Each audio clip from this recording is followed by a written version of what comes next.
Hello, good morning. Second staycation namin dito sa Cachagua. And see how beautiful the beach there.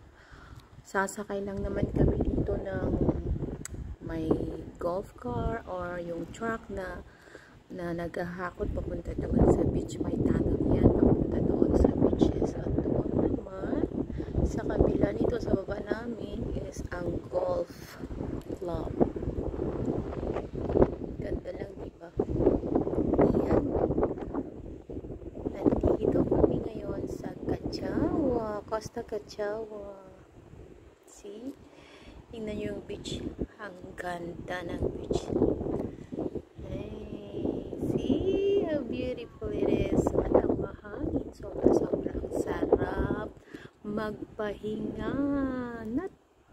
Not naman yung pahinga na forever. Thanks for watching, everyone.